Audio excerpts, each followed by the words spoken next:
Next scene में वो दोनों वर्ल्ड ट्री के टाउन अरुण पहुंच जाते हैं।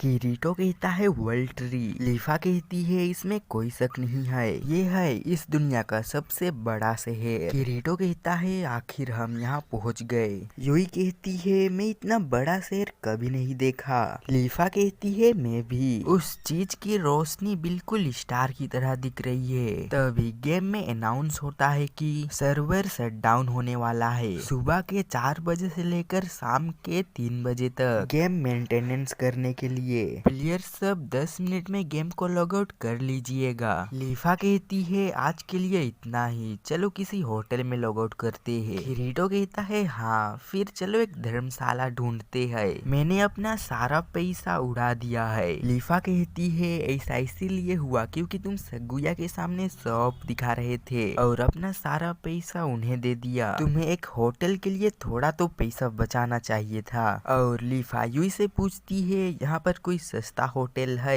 यूई कहती है हाँ, उधर एक बहुत सस्ता होटल है। लीफा कहती है बहुत सस्ता? हाँ। किरीटो कहता है चलो चलते हैं फिर। लीफा कहती है हाँ। दूसरी ओर हमें आसना दिखाई जाती है जो कि पिंजरे से भाग चुकी रहती है। वो छिप छिप कर आगे बढ़ती है, उसे एक गुफा दिखाई देती है और वो उस गुफा का दरवाजा को खोलता है। वो डर जाती है, वो अंदर देखता है तो वहाँ का माहौल काफी शांत रहता है। वो उस जगह के अंदर घुस जाती है। दूसरी ओर किरीटो अपना चेहरा को धो रहा हुआ रहता है और वो सुगु को कहता है गुड मॉर्निंग। सुगु भी कहती है गुड मॉर्निंग। किरीटो कहता है तुम सच में बहुत सुस्त लग रही हो, कितना बजे सोई? सुगु कहती है 4 बजे। किरीटो कहता है एक बच्ची को देर रात तक नहीं जागना चाहिए, क्या कर रही थी? सुगु कहती है मैं इंटरनेट पर थी। किरीटो कहता है बेहतर होगा तुम ऐसा और कभी मत करना। किरीटो कहता है मैं भी तो देर रात में सोता हूँ। और वो कहता है ओई सुगु कुछ वक्त के लिए घूम जाओ। सुगु कहती है हाँ। किरीटो कहता है अब घूम जाओ। सुगु कहती है इस तरह से।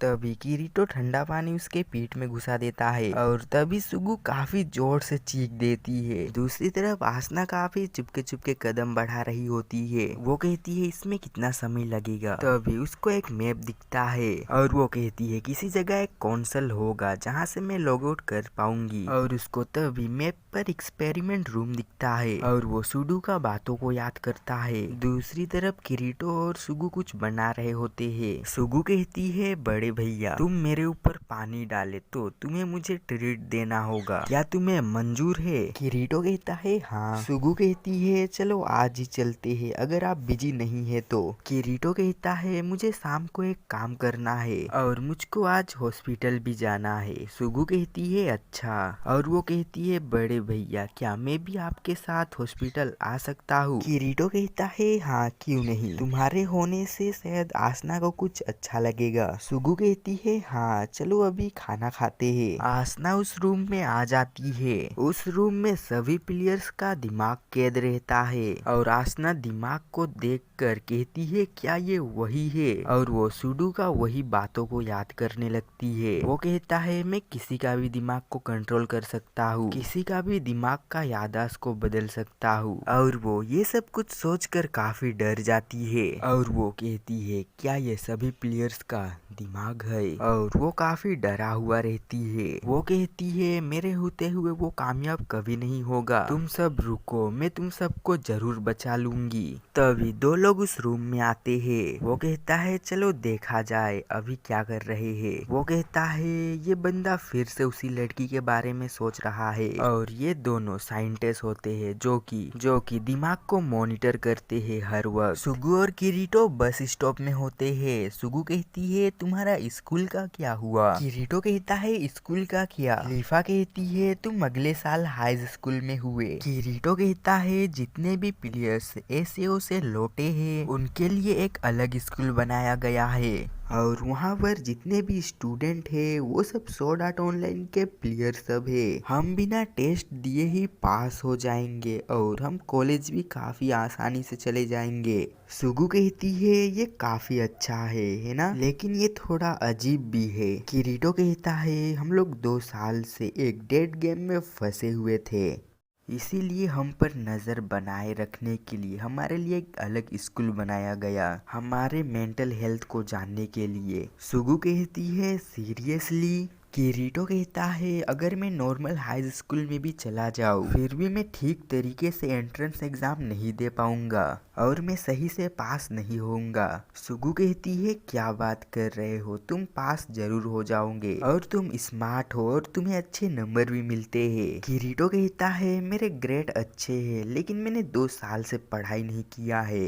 सुगु कहती है मेरे पास आइडिया है, मैं तुम्हें ट्यूशन दे सकती हूँ। किरीटो कहता है तो ठीक है, तुम मुझे मैथ और प्रोग्रामिंग सिखा दोगे। लेकिन लीफा को मेरी ही तरह मैथ का कुछ घंटा समझ नहीं आता है। आसना छुप छुप कर आगे बढ़ रही होती है क्योंकि उसे सिस्टम काउंसिल दिख गई होती है। वो कहती है ठीक है, वो लोग अभी तक मुझे नहीं देखे हैं। वो दौड़ते हुए सिस्टम काउंसिल की तरफ जाती है। वो कार्ड को स्क्रैच करता है और उसका मेन्यू ओपन हो जाता है और उसको लॉगआउट का ऑप्शन मिल जाता है। लेकिन तभी वही साइंटिस्ट उसके पीछे आ जाता है। किरीटो और सुगु हॉस्पिटल पहुंच जाते हैं। सुगु कहती है वो ये तो काफी बड़ा हॉस्पिटल है। किरीटो कहता है अंदर से होटल की तरह है। वो दोनों आसना के रूम के बाहर होते हैं। सुगु उसका नेम पढ़ता है, आसना युकी, और वो कहती है उसने अपने गेम पर अपना रियल नेम यूज किया था। लेकिन ज्यादातर प्लेयर खुद का नाम ज्यादा यूज नहीं करते हैं। किरीटो कहता है मुझे विश्वास नहीं हो रहा है तुमको ये सब पता है। और वो कहता है मैंने पूरे गेम में बहुत सारे प्लेयर से मिला लेकिन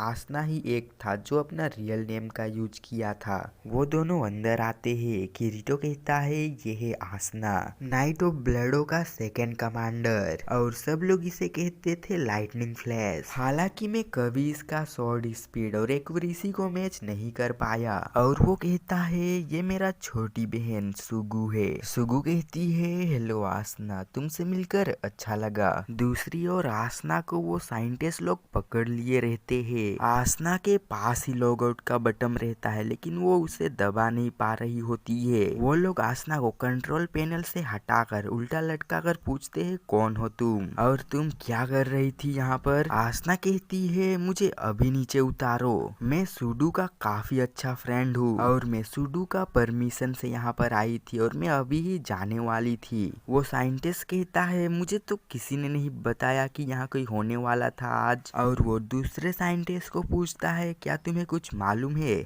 वो कहता है नहीं, मुझे नहीं लगता सुडू किसी को भी यहाँ ऐसे आने देगा। और वो आसना को ध्यान से देखता है तो समझ जाता है कि सुडू ने इसको वर्ल्ड ट्री के ऊपर कैद करके रखा हुआ था। ये अच्छी बात नहीं है। बॉस अकेले अकेले इस क्यूट गर्ल से फन कर रहा था। और वो आसना को कहती है इतना ताकत मत लगाओ, छुड़ा नहीं पाओगे। आसना कहती है कमीनो मुझे जाने दो। वो साइंटिस्ट कहता है इतना गलत मत बोलो, वैसे भी तुम हमारे एक एक्सपेरिमेंट के हिस्सा हो। आसना कहती है तुम लोग साइंटिस्ट हो है ना, ये सब जो तुम सब कर रहे हो ये गलत है। दूसरे के दिमाग पर एक्सपेरिमेंट सब करना ये इलीगल है। वो साइंटिस्ट कहता है जानवरों पर हम इतना अच्छा से एक्सपेरिमेंट नहीं कर पाएंगे जितना इंसानों पर कर रहे हैं और हमारा एक्सपेरिमेंट सिर्फ एक ड्रीम वर्ल्ड में ही हो रहा है। दूसरा साइंटिस्ट कहता है हम लोगों को ऐसा ड्रीम दिखाते हैं जिससे वो लोग कभी उठ ही ना पाए। मेरा विश है मैं भी ऐसा ड्रीम देखूं। आसना कहती है तुम पागल हो। वो साइंटिस्ट कहता है बॉस बिजनेस ट्रिप पर गया है ना, लॉग आउट करके बॉस से पूछ कर आओ इस लड़की के साथ क्या करना है। वो साइंटिस्ट कहता है अच्छा ठीक है लेकिन मेरे ना होने पर इस लड़की के साथ कुछ भी गलत मत करना। वो दूसरा वाला साइंटिस्ट कहता है अच्छा समझ गया, आप जल्दी जाओ। आसना कहती है तुम मुझे यहाँ पर रख नहीं सकते, मुझे जाने दो। वो साइंटिस्ट कहता है अगर मैं तुम्हें जाने दे दूंगा तो बॉस मुझको मार डालेगा। और वो कहता है कैसा रहेगा हम दोनों कुछ गेम खेले, मैं डॉल्स के साथ करके बोर हो चुका हूँ और तुम मुझे ऐसे दिख रहे हो कि मैं तुम्हारे साथ कुछ मजे कर सकूं। और वो आसना को काफी गंदी तरीके से टच करने लगता है। आसना कहती है रुक जाओ, ये तुम क्या कर रहे हो। आसना उसको काट लेती है। वो आसना को छोड़ता है और कहता है नेक्स्ट टाइम मैं ख्याल रखूंगा कि दर्द सेंसर को ऑफ करूं। दूसरा साइंटिस्ट वापस आ जाता है। वो कहता है क्या हुआ था यहाँ। वो कहता है नहीं कुछ भी नहीं, वैसे बॉस ने क्या कहा तुमको। दूसरा साइंटिस्ट कहता है बॉस काफी सरप्राइज हो गया था जब मैंने उसको ये बात बताया। बॉस ने कहा उसे वापस से पिंजरे में कैद करो और पासकोड को चेंज करो और 24 घंटा उस पर नजर रखो। वो साइंटिस्ट कहता है अरे यार थोड़ा तो फन करने देते, वैसे भी हम वहाँ पर टेलीपोर्ट करके नहीं जाएंगे क्योंकि मुझे इसको और थोड़ा देर तक ऐसा पकड़े रखना है, इसमें मजा आ रहा है। दूसरा साइंटिस्ट कहता है तुम सच में एक ठरकी हो। वो साइंटिस्ट कहता है अब कोशिश करना बंद करो, भाग नहीं पाओगे। दूसरी ओर सुगु कहती है ये सच में काफी सुंदर है, मुझे इसके लिए बुरा लग रहा है, ये अभी तक नहीं उठा इसके लिए। और वो कहता है शायद मुझको यहाँ पर नहीं आना चाहिए था, अभी मेरा फीलिंग्स कंफ्यूज हो चुका है कि ये मेरा बड़े भैया है या फिर क्या। और वो किरीटो को देखता है जो कि आसना का हाथ को पकड़े हुए काफी सैड था। वो साइंटिस्ट आसना को फिर से पिंजरे पर कैद कर देते हैं। वो कहता है कहीं मत जाना, अगले बार हम जरूर मजे करेंगे। आसना कहती है ये सब मुझे रोक नहीं पाएंगे, मैं कभी हार नहीं मानूंगी, मैं यहाँ से जाने का रास्ता ढूंढ लूंगी। और उसके हाथ में वही कार्ड होता है। दूसरी ओर लीफा गेम लॉगिन करती है, किरीटो भी उसी वक्त गेम लॉगिन करता है। वो कहता है हे लीफा। लीफा काफी सैड होती है। किरीटो कहता है क्या सब कुछ ठीक है? लीफा रोने लगती है और वो कहता है कुछ भी ठीक नहीं है, मेरा दिल टूट चुका है। और वो कहता है मुझे माफ करना, मैं तुमको ये क्यों बता रहा हूँ, हम तो कुछ समय पहले ही मिले हैं और अपने निजी मामलों को गेम पर लाना अच्छी बात तो नहीं है। किरीटो कहता है तुम रो सकते हो, ये फर्क नहीं पड़ता है कि तुम रियल वर्ल्ड में हो या फिर गेम में, तुम कहीं पर भी अपना इमोशन को दिखा सकते हो। वो किरीटो के कंधे में सर लगकर काफी रोती है और वो कहता है मैं किसी को नहीं बता सकता कि मैं अपने भैया से प्यार करती हूँ, मुझे ये बात को अपने दिल में ही दबा कर रखना है और शायद मैं किसी न किसी दिन ये बात को भुला भी जाऊँ। और वो कहती है मैं अभी ठीक हूँ, तुम्हारा शुक्रिया, तुम काफी स्वीट हो, तुम्हें ये बात पता है। किरीटो कहता है तुम ही एक पर्सन हो जो मुझे ये कह रहा है, वैसे आज तुम गेम को लॉग आउट करोगे, मैं अकेले आज सब कुछ संभाल लूंगा। लीफा कहती है नहीं, मैं इतना दूर तक आया, अभी मैं तुम्हें छोड़ नहीं सकती, चलो फिर अभी चलते हैं। किरीटो यूई को कहती है क्या तुम यहाँ हो? यूई आती है, वो कहता है गुड मॉर्निंग पापा।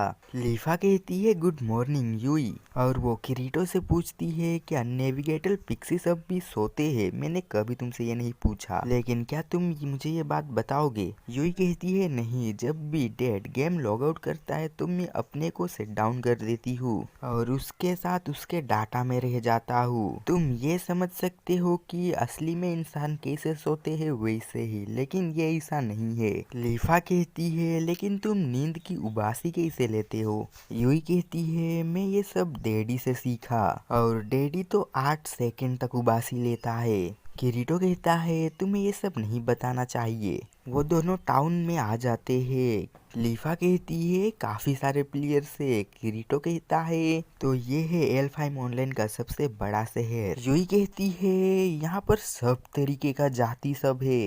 लीफा दो कपल को बैठे हुए देखकर उसका गाल लाल हो जाता है और वो दोनों फाइनली वर्ल्ड ट्री के पास पहुंच जाते हैं। किरीटो कहता है तो ये है वर्ल्ड ट्री। लीफा कहती है ये पास से और भी बड़ा दिखता है। किरीटो कहता है मैंने सुना है शायद उसके टॉप में एक शहर होगा। लीफा कहती है हाँ, वहाँ पर एल्फ किंग रहता है और जो भी जाति वहाँ पर सबसे पहले जाएगा वो एल्फ बन जाएगा। किरीटो कहता है क्या किसी ने बाहर से पेड़ पर चढ़ने की कोशिश नहीं की? लीफा कहती है कोशिश तो बहुतों ने की, लेकिन पेड़ पर चढ़ना इम्पॉसिबल है और तुम सीधे उड़कर जाने की कोशिश करोगे तो आधे में ही तुम्हारा पंख का शक्ति खत्म हो जाएगा। किरीटो कहता है कुछ प्लेयर सब आधे तक गए थे, एक के ऊपर एक चढ़कर उड़ते हुए। लीफा कहती है हाँ, वो लोग ज्यादा दूर तक नहीं जा पाए लेकिन वो लोग गिर गए और कोई भी ऐसा ना कर पाए इसके लिए गेम ने उसको फिक्स कर दिया। अभी वहाँ पर एक बैरियर है। किरीटो कहता है अच्छा तो चलो वर्ल्ड ट्री के बेस पर चले। वो दोनों बात करते करते वर्ल्ड ट्री के गेट तक पहुँच जाते हैं। लीफा कहती है फाइनली अब हम ये गेट को क्रॉस करेंगे और वर्ल्ड ट्री के बेस तक पहुंच जाएंगे। जैसे ही वो लोग गेट क्रॉस करते हैं तभी यूई को कुछ महसूस होता है। किरीटो कहता है क्या हुआ? यूई कहती है मम्मी वो यहीं पर है। किरीटो कहता है क्या तुम सच कह रहे हो? यूई कहती है हाँ पक्का, मैं प्लेयर आईडी को पहचान गया, वो मम्मी ही है। वहाँ ऊपर किरीटो अपना पंख फैलाता है और काफी तेजी से ऊपर की तरफ उड़ जाता है। लीफा कहती है रुको किरीटो कहकर वो काफी चिल्लाता है और यहाँ पर ये खत्म होता है। और आगे क्या होगा, किरीटो आसने तक पहुँच पाएगा या फिर क्या, जानने के लिए आगे का एपिसोड क्या बोलूँगा, कुछ नहीं, बाय।